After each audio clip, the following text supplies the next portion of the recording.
Hello, my name is Mia Donohue. I'm a current student at NYU taking Global Environmental Health this spring of 2025. Today, I will be presenting my interprofessional project. I chose to focus on Dakar, Senegal, and looking at the health risks associated with used lead acid battery recycling. The population impacted is 40,000 people, with 8,000 of those being children.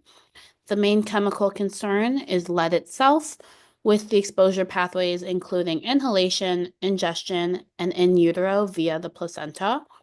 Health impacts include gastrointestinal and neuropsychiatric disorders, lead exposure, lethargy, Babinski sign, and death.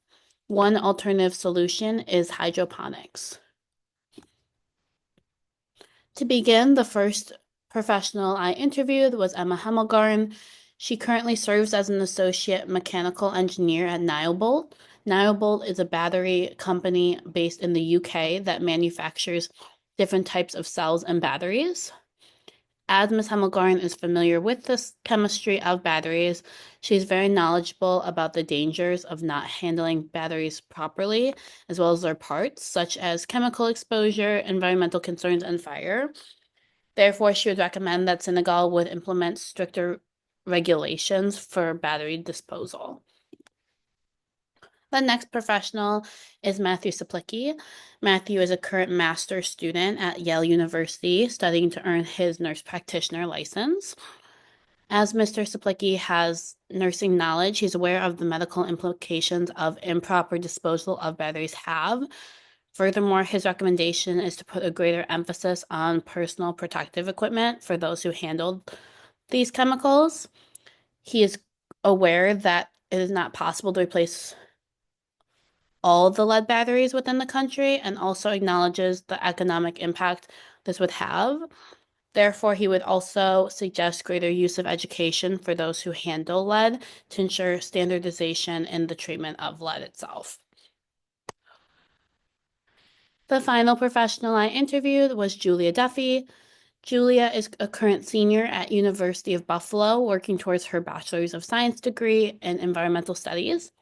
As part of her studies, she completed an internship at Buffalo's Department of Environmental Conservation Division of Remediation, where she learned more about contaminated heavy metals from industrial operations. As an environmental studies student, she understands the consequences of mishandling these chemicals, not only as an air pollutant, but also land, as the chemicals can seep into the soil and even the water table. She attributes the improper disposal of these batteries to a lack of environmental justice, as there's not a strong enough infrastructure to support the proper disposal of lead batteries, thus prompting her to suggest that companies that manufacture these products need to be held accountable for the disposal of their products as well, possibly through a buyback system to ensure proper protocols for disposal are being implemented.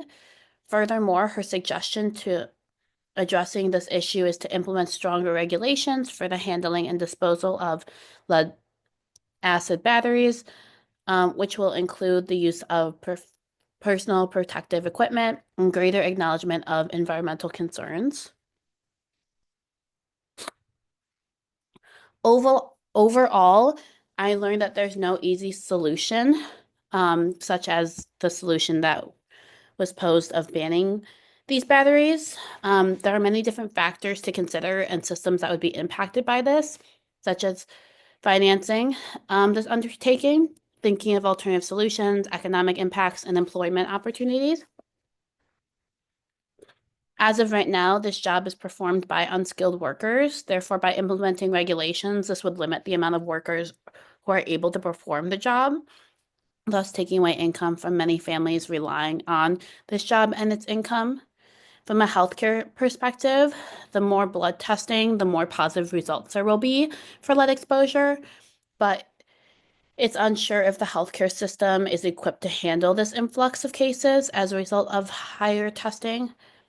And finally, if people were to live in these lead exposed areas and do not have the means to move, how would we accommodate them? All that being said, I concur with all of those who I interviewed that there needs to be stronger regulations in place when doing this work for both health and environmental reasons.